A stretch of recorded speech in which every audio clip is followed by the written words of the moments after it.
Morning. Thank you so much. It's great to be able to kick off this event. Thank you to Thomas for bringing me here. As he said, so I've been doing this for a while, but no one has ever invited me to come speak at an advertising conference before because it is a very sensitive topic. And so I appreciate having the chance to come here and talk to you a little bit about this. As he said, I've spent close to about 2 years, a decent amount of my time as a journalist, investigating and reporting on ad fraud. And it started for me in the end of 2016. I wasn't really aware of ad fraud. My beat is really looking at disinformation, misinformation, all the different ways people manipulate and deceive in our digital environment. And I came across this story in the New York Times at the end of 2016 where they talked about this scheme with, Russian hackers who had basically fabricated thousands of websites, real websites, to convince advertisers that they were advertising on real places, and they stole the money. And what really stood out to me was when I read in the article, and the estimate was they were stealing, or they were generating roughly 3 to 5 million a day in gross revenue, of which they obviously would take a percentage. And that blew my mind, because I didn't know about ad fraud. I didn't understand the numbers that were involved. And that really made me, as a journalist, look and say, man, how are people stealing that much money? And what is really going on with that? And so from that point, I've been trying to talk to people in the industry and learn about what's going on. What's amazing is that this year, depending on whose numbers you look at, maybe around $20 billion will be stolen. And that's money that brands are trying to spend. It's being taken out of the ecosystem. It could be flowing to real places, to real partners, to real people. Instead, the fraudsters are taking it out and stealing it, I'm sure, from some of the folks who are here. And to me, that is a mind-blowing number. And it's also a mind-blowing number that very few people ever get charged or go to jail. And I think we need to change some of the incentives, and we need to sort of make the fear a little bit greater for people who are engaged in fraud. And so for me, I have to say I'm Canadian, so this is like the most bragging I'll ever do in a slide, typically. And so this is just a summary of, these are some of the headlines of stories I've done and some of the things that have happened. So I've done more than about a dozen stories. From just one investigation I did, which I'll tell you a little bit about, more than $10 million was credited back to customers as a result of exposing a scheme. There's been lots of apps and websites that were engaging in fraud and part of schemes that were removed from the Play Store and other places. There's currently a publisher in the United States that's under investigation from the Manhattan District Attorney's Office. And there's a US Senator who I'll talk a little bit about later who's actually very engaged and interested in ad fraud. And I think that it's finally time we're seeing some governments really looking at it. But one of the downsides, one of the negative things that's happened to me over the last 2 years is a lot of people have lied to me as I've been working on these investigations. I'll go and I'll talk to them and I'll say we found this going on and on your network, or we found you had spent your money here. And even the people whose money is being stolen don't always want to talk about this. And I think that sense of silence and shame is something that's really causing ad fraud to continue and to expand in many ways year after year after year. This is a quote in a book that I read recently that I thought really explained some of the internal dynamics, talking about a deep problem with the system, about being related to moral inertia. As long as it served the narrow self-interest of everyone inside it, no one on the inside would ever seek to change it, no matter how corrupt or sinister it became. And I think that's the thing about ad fraud, is that it touches so many different pieces of the industry that it's tough for somebody to stand up and really go against it unless, they're a dedicated anti-ad fraud firm. And so this quote kind of summarizes to me some of the problems that we have of how it's difficult for people to stand up. But it wasn't actually a book about ad fraud. It was a book about programmatic training, or programmatic trading, rather, high-frequency traders. And that's an industry that has come under a lot of scrutiny. And I think that it may be only a matter of time before we see this happening in digital advertising as well. So what I want to do today is take you through 3 stories that I've done. And that first story about MethBot that I saw in the New York Times, that was absolutely about Russian hackers, and they are absolutely a factor, and there are hackers from all around the world who are trying to take money out of the ecosystem. But it's also, people who are in the ecosystem who sometimes engage in this as well. And I think that's something that we have to look at and figure out, how do we stop the incentives from making people want to make money from fraud when they are running an otherwise, legitimate organization or have built up a lot of knowledge. So here's the first example. I'm going to show you a little video that explains what's going on here. This is a video we did with the story. talking about these so-called zombie websites. This is our style at Buzzfeed. We try to make stuff a little bit fun. These are some of the brands whose ads we saw. And as you'll see, there were some insiders who were connected to this. So here's a website that we loaded. You can see there's a video, and it's automatically redirecting to another site. And a video plays, an ad plays, and it just keeps going and going and going. And so they had basically set it up so that a network of sites that were all in the scheme would just pass traffic back to each other, automatically play ads, and then go to the next site. And so you have a scenario where all they have to do is trigger the first site playing the first video ad, and then after a certain amount of time that was programmed into it, it goes to the next site. And so that way you don't actually really need humans paying attention or looking at it. You're just going to ping pong back and forth between sites and rack up a lot of video ads. This is an example of one of the websites that have been set up to do this. If you know, depending on your knowledge of English grammar, that headline makes absolutely no sense. Kylie Jenner's Instagram posts a fascinating selection of shirts. That doesn't make any sense. And so what was going on is they set it up to find articles from real websites, and then they used a tool that will just automatically rearrange the words so that they're not going to get caught for copyright infringement or plagiarism, and they can just throw up whatever garbage they want on their website because no humans are really coming to it, so it doesn't matter what's there. They just need something that's there to kind of, fill the gap as they bounce from one site to the next. And when we did some of the traffic analysis on the websites that were participating in this scheme, what we saw, and this is the Alexa traffic rank on them, is that different websites had the exact same traffic rank patterns. And that's because when you set up a system to redirect from one site to the next, it just simply looks exactly the same. It looks like the exact same people are visiting the exact same websites at the exact same time. And so these are 3 different companies that were operating multiple sites in this scheme, and you can see that they all had the same traffic patterns within this group.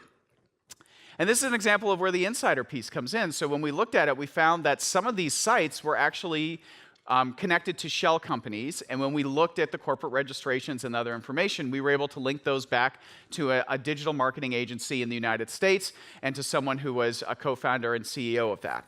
And they denied that this was actually fraudulent. They said, well, it's just timed playing.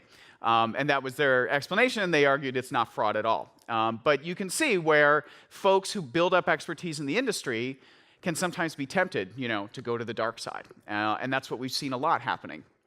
The brands that were affected by this were some of the biggest in the world, and we went to them and showed them what was going on.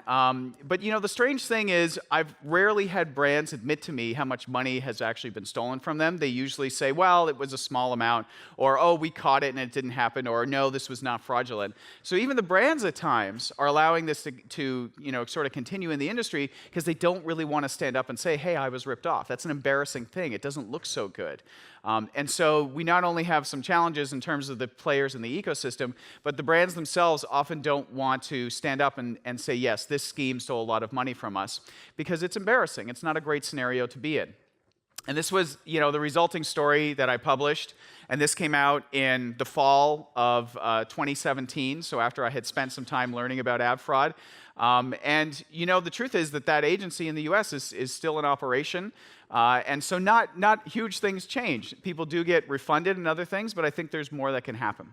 So that's the zombie websites, and they were called zombies because, of course, they just automatically did things on their own. They didn't require any human or anyone to actually do anything. And in the midst of that, they would rack up a lot of money from video ads.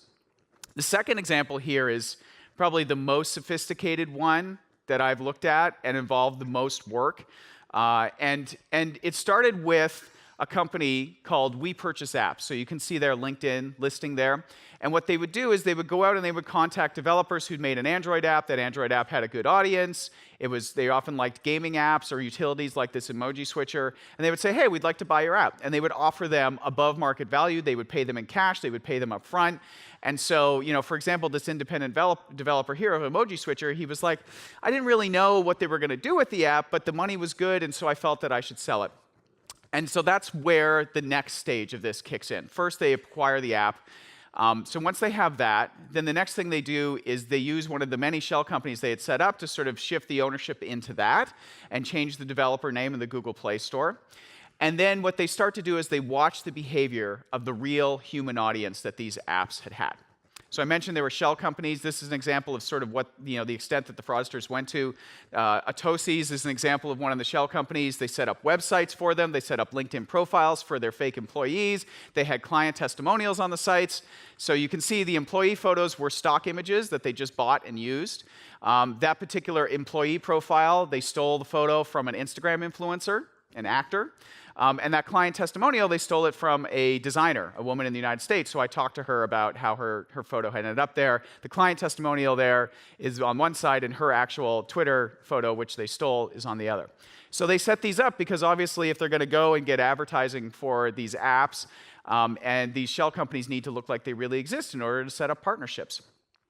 So they watch the human behavior, and then that's where the next piece comes in. Once they've captured and recorded the human behavior, they then know what that human audience looks like. They know what's bypassing, fraud detection because it was real humans, so it should bypass it. And then they simply just program their bots to mimic that exact human behavior. And so all of a sudden, you go from an audience level that's here, and it's 2 times, and 3 times, and 4 times as big, but it still looks good to a lot of the fraud detection services because it's got the same behavior. It's the same humans, right? But no, it was bots. And so they did this, and they did it with more than 125 Google Play apps and websites that we were able to find. And then at the end of the day, of course, because you've got this much bigger audience, you're earning a lot more revenue. And this is, when I was investigating it, there was an email sent by somebody who worked for one of the companies that was involved in this scheme. And this was an email they sent to a company called Pixelate, which is a fraud detection company, who had initially discovered one piece of this fraud scheme and talked about it publicly, which is a great thing to talk about it publicly. And this is what one of the people participating in the scheme, they said, they basically offered to explain how the whole thing was working, how you create traffic on Android, how to distribute it, how to sell the traffic, and then the business structures needed. And then, one of the key lines here is how to partner with the biggest partners to ensure the ongoing flow of advertisers and money. So they had signed up with really major partners in the ad ecosystem. And Pixelate, when they did their initial investigation, they estimated that this one app they had looked at could earn about $75 million in gross revenue, which is a fair amount, right? And this fraudster who sent the email was like, listen, the total amount is probably 10 times that. And so you can imagine over the course of several years, they had taken hundreds of millions of dollars out of the ecosystem. And they wouldn't have made all that money, but all the partners along the way would have taken their cut and they would have made theirs. And this, to give you an idea of kind of the work that had to be done to investigate this, I had to start with apps and start with specific shell companies and figure out the connections between others to sort of figure out how big this universe was. The graphic there with the Surprise Eggs kids game, that's one of the app names, shows you how it goes from that to a shell company called Vizant, and that company's website used an SSL certificate for its domain that then led me to a bunch of other shell companies that were sharing that same SSL certificate, which in turn led me to a bunch more apps in the ecosystem. And over time, I was able to kind of build this out where we found more than 125.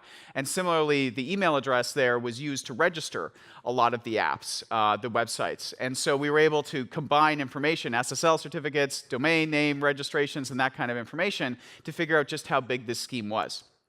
And in the end, this was the story that was published. Google ended up refunding close to $10 million, crediting to clients. Oath credited another, I think it was about $300,000 to people. And so some places actually did credit back money, which I think is a very important thing to do. But what was interesting to me is that in the course of investigating this, I came across one company, an Israeli company, a legitimate company in the ad ecosystem, who had actually been sued by the fraudsters. So before Pixelate had exposed it, before I had exposed it, the fraudsters actually sued this legitimate Israeli company saying, hey, why are you withholding our money? And the Israeli company had figured out that there was a problem here. One, because some fraud detection services were flagging the traffic, so that was good. But 2, because when they asked 3 of these different companies that they understood to be different for an address to send a Christmas gift, these 3 seemingly different companies all sent the same address. And so they kind of revealed themselves to actually be run by the same people. And fortunately for this company who was sued by the fraudsters decided to drop their case about a month or 2 after my story appeared. So that ended up being a good thing for them. Okay, last example. This is a story I just published a couple of weeks ago. Just to give you an example here. So here's what's going to happen. We see a banner ad, and that's what was running in apps and on websites. But what was going on behind the scenes is that they would place the banner ad, and then behind it, they would run hidden video ads. And so this was kind of an arbitrage play. To give you an idea how it works, they pay to place the relatively cheap banner ad in an app, and then once they have that placed, then they go and they sell lucrative video ads behind it. And so the people in the middle who are doing this, they're going to, for example, buy that ad for $1. They're going to sell multiple video ads, maybe earn $10 or more, and then the rest is profit. And so this is a very insider thing because you need to have knowledge of the buy side and the sell side and placements on both of them in order to be able to execute this. This is an example of some of the creative that the banner ads were being placed. But they weren't real ads because if you saw it in an app and you clicked on it, it would actually take you to the Google Play Store. So they weren't even pretending they were real ads. It was just a placeholder to get that space so they could then run the video ads behind it. And the estimate was that on a gross basis per month, there was kind of like tens of millions of dollars being generated in revenue from this, starting back last fall before it was discovered by Protected Media, and also Double Verified discovered it. And I talked to one of the app developers who was having these banner ads bought in his app. And what was happening is he was getting complaints from customers saying, hey, your app is really draining my battery. Your app is causing me to lose a lot of data. What's going on? And he realized that sometimes, they had messed up their preferences for his app and they were downloading audio files not on Wi-Fi. But he realized that in other cases, these hidden video ads were running behind banners. And they were hurting users and hurting his app because people's batteries were being drained, their data plans were being used up. And it was losing him users and customers and therefore revenue. And so that's a toll on a legitimate developer. All he got paid for was that banner ad, and all of a sudden he has this cost. And for users, they're losing their battery, they're losing their data plans, and it's a big problem for them.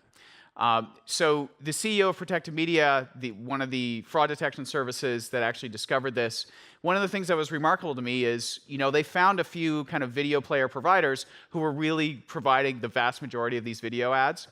And one of them, he actually found connections that linked them to potentially the scheme itself. They denied it. But what he told me is that when they reached out to these companies and said, hey, this is happening on your platform, you need to stop this, their reaction wasn't, thank you, let's figure out how to stop it. The reaction in many cases was, hey, everybody's doing this, why are you picking on us? And this is actually something that I've heard multiple times. And you can imagine, that's why so much money is being stolen, is because sort of that attitude of, well, everybody's doing it, why are you picking on us? Why do we have to stop doing it? And that's a bad scenario for the health of the industry overall, for sure. And so this was the story that I published just a couple weeks ago. And I can tell you, so much of these stories are very inside the industry, but something like this where the average user, their battery life is being drained, their data is being drained, this is something they really care about. This story got shared by a lot of people because it had an effect on consumers, and it really, really bothered them. And this is something that we have to factor into the cost of ad fraud out there. So those are my stories. And the thing that one of the things I want to reinforce is that I think there are good things happening in the industry. One of the good things that's happening is, brands are really stepping up and putting more pressure on. There's good initiatives like ads.txt, which is soon going to be, moved to mobile. These are good things for the industry, and it's nice to see people taking that on. The other thing that's happening, which I think is putting a lot of pressure on people, is the FBI is starting to pay more attention to ad fraud and pay more attention to digital advertising in general. And when I published that investigation of the recorded attack of all of those apps and those websites, Senator Mark Warner from the United States sent a letter to the Federal Trade Commission saying, we need to look into digital ad fraud. And so the industry is taking some steps, which is absolutely essential, but the pressure from law enforcement and regulators is starting to grow as well. And this is another reason why people really need to pay attention to this. So I've laid out some of the problems, some of the ways that I've looked into them. I do think that there are good steps that everybody, regardless of what your company does, I think there's a lot that you can do to be a good player in this. And I have a few suggestions. Now, I don't know everything about ad fraud. I don't know everything about the industry. I still have a lot to learn, which is why I'm really happy to be here and take in the rest of the day. But I have a few suggestions that I hope will be helpful. The first thing is that if you're not thinking about fraud at the highest levels of your organization, if you're not thinking about, we need to keep it off of our platform, we need to keep it out of our networks, or we need to think about not paying for fraud as a brand, then you're probably going to have fraud taking place and you're probably going to be losing your money. So are you having those conversations at the top level of your organization? And what message are those top executives sending about what you do when you discover fraud? And one of the suggestions I would make for what you should do when you discover fraud is to not just kind of cover it up, not just block it and move on, which I know is typically what happens, but I think we need to start calling this out more publicly. I think we need to start sharing intelligence even between competitors, because nobody wants to be ripped off. And so stopping the silence, stopping it of just being, well, we blocked it on our network, we'll just leave it at that. I think there has to be more how we think about there is that public cost, there is that public shame for the people, the organizations, the folks who are engaging in this stuff. And of course, this is a bit of a selfish suggestion because I put my contact information at the bottom of this slide saying, hey, if you want people to know about it publicly, you can tell me, right? But I still think it's very important for the industry. The other piece is, there's more than just paying for fraud detection and verification. That's like a basic step that you need to do. There are good companies in that space that provide services, but that's not enough. So the question then in your organization is, who is responsible for identifying and preventing fraud? What kind of resources do they have? Are they able to actually stop a deal because of concerns about fraud? Are they able to stop a partnership that's already underway because of fraud? I mean, those are big questions that actually can impact your bottom line, but over the long term, they're going to make you a more trusted platform in an environment where big advertisers like Unilever and P&G are saying, we're not going to take this anymore, and we're going to change the way we're operating. So I think that's really important about the resources you give it. The other thing is for brands, I think they need to be vocal about this as well. They're starting to do some things, but I've had a lot of cases where I showed a brand their stuff was showing up in a fraudulent environment, but they didn't really want to talk about it publicly. So I think that's really important, and they should take this in-house and work on it and have people dedicated to it. One of the things that I wonder about is, can we create something in the industry where you can report what you've found so that it can be shared throughout everyone? Can there be a clearinghouse for this stuff? I think that would be really helpful. And then the final thing is, remember, there's a lot of good things that can happen if you take this on, the carrot, but there's also the stick. There's law enforcement, there's regulators, and I think if we in the industry and people who care about media, who care about advertising, don't work on this and lower that number from 20 billion, then there are a lot of other people that are going to do it for us. So with that, thank you very much for your time. Craig, that was sensational stuff. I think it's really remarkable that the ad industry don't want to hear this stuff and have Craig research in it and uncover, because I believe this is one of the biggest threats to the digital marketing ecosystem and industry. And it comes back to ad effectiveness. If you guys aren't driving results for brands, they will start taking money out of it. And we heard that at the WFA. Clients are taking more notice of it. Are they doing enough, do you think? No, I think there's a lot for everybody to do, which is kind of one of my motivations for this, is like thinking about this in your work, whatever role you play. I think the brands, there is more they can do. I think, frankly, they let people get away with stuff for a long time, which is really, really unfortunate. But I see, for example, like Unilever has a program where it's like, if you want to be one of the publishers we're going to buy from, you're going to need to meet certain criteria. So that's good. And I think the brands obviously have the money, and they can in some ways apply the most pressure. Yeah. Do you want to ask? Craig's here. He's glad to take some of your questions. Who would like to open up this event with a question for Craig? Be brave. Let's not be shy. I can't. It's very difficult for me to see any hands, so you have to raise them high and maybe make a noise. I'll also accept ad fraud confessions, and I will absolve you if you would like. We've got one at the. If anyone wants to admit to some murkiness live, we will. We'll be nice to you. Hello, this is Tamer. I am Procter & Gamble Digital Media Manager for DACH region. It was a great to listen to you, and I have a question regarding the current fraud detection companies, that big advertisers that we are working, because most of the case, like we assume it's there, they are taking care of it, and then we receive the invalid traffic rates. Yeah. If you look at that, how sufficient are they? Yeah, so I mean, I think everybody needs to be working with some kind of a fraud detection vendor on a basic level. And many are working with 2 or 3, which I think is also good, but I don't think it's sufficient on its own. I mean, one part of it is most of them are using a data science approach, so they're sampling the traffic, and so they're not seeing everything. And the other piece is that, that first example I gave where you had websites with just junk content on them, if you're doing typical, traffic analysis, inventory analysis, you're not going to see that the website has fake content on it.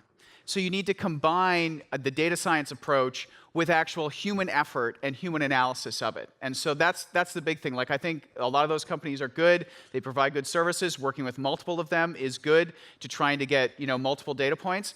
But that's not enough on its own. And so I do think, thinking about that human analysis piece, like the stuff that I do, I could literally spend the rest of my life just investigating ad fraud, because there's so much of it. But also, it's amazing to me that, like, I can see stuff that is clear as day, but the advertisers and the people in the ecosystem aren't looking at that, because they're just sort of like, well, we paid for anti-fraud vendors and that's it. So I don't think it's enough on its own, and I hope people take on that additional kind of layer of analysis.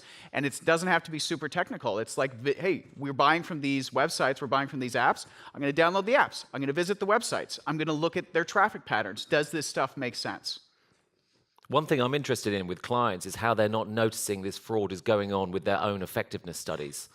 I don't know whether that's been something that clients have said to you.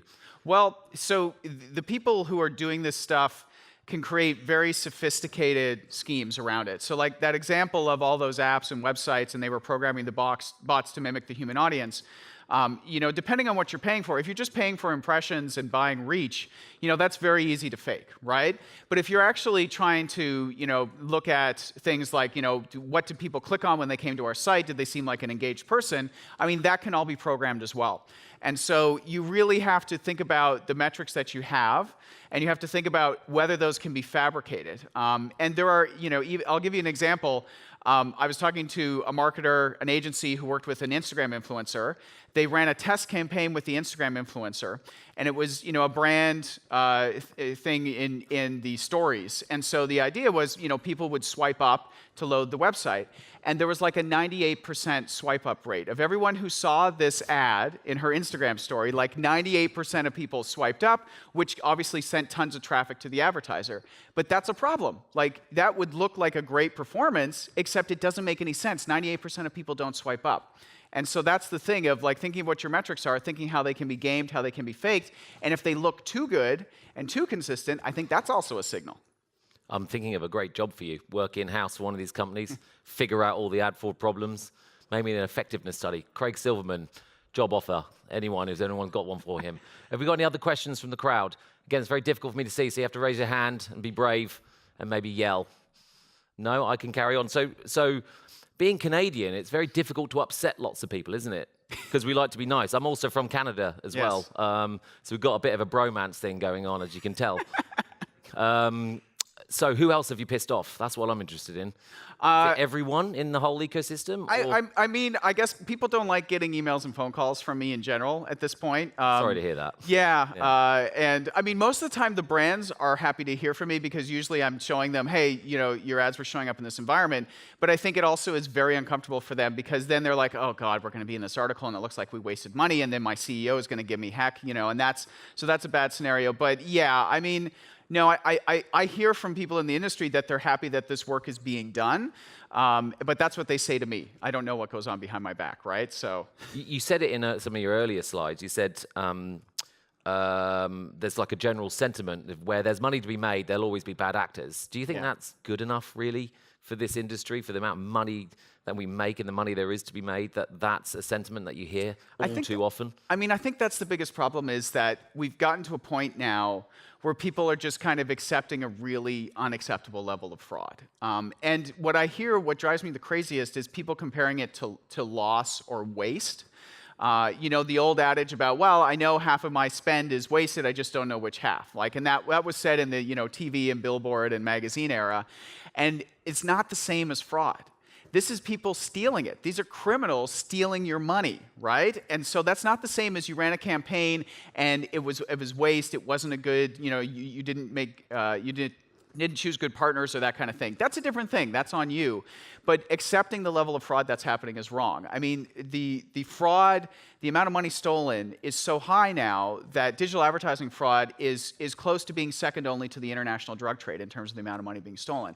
And if that's that should make you upset. If you work in this industry and that amount of money is being stolen and taken out of it and not flowing to good, reputable players, that should make you really angry. So I do think that's one of the big problems, is just kind of accepting, well, this is just a part of what we do. I mean, there'll be a certain amount of fraud, but the rate it's at now is just, it's crazy. Yeah, you're right. And you mentioned another dirty word, and that was influencers. And you can go to agencies and buy 500,000 bots if you really want to. You know, Yeah. That's a dirty industry too. So I don't think invalid traffic is going to be ever eradicated, or maybe it is. Like, what's your view on that?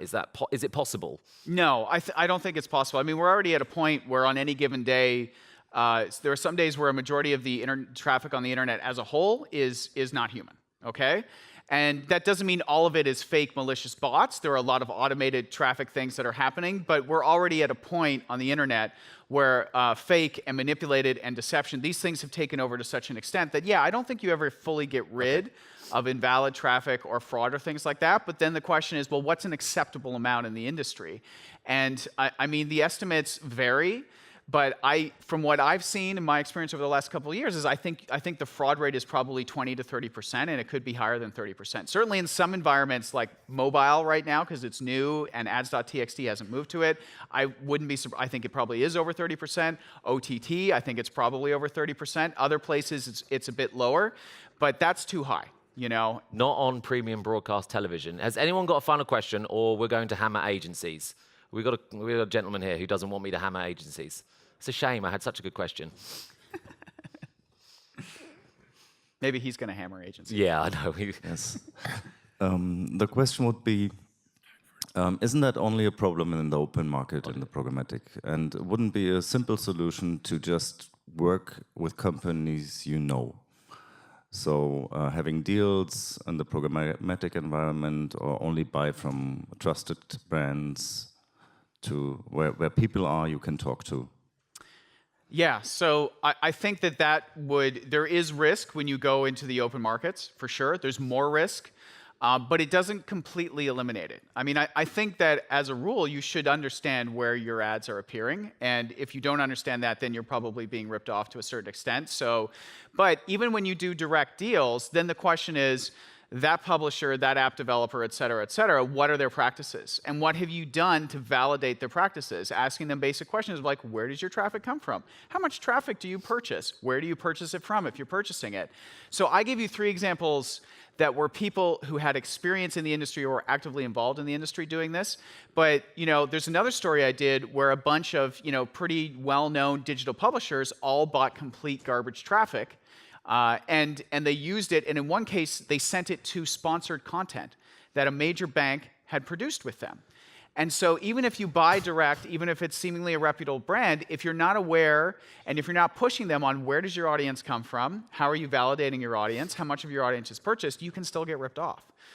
So I think it's if you do programmatic well, it can add a lot of value. But you're not completely protected if you just go direct as well. So this is where the diligence has to be applied to every single thing you're doing.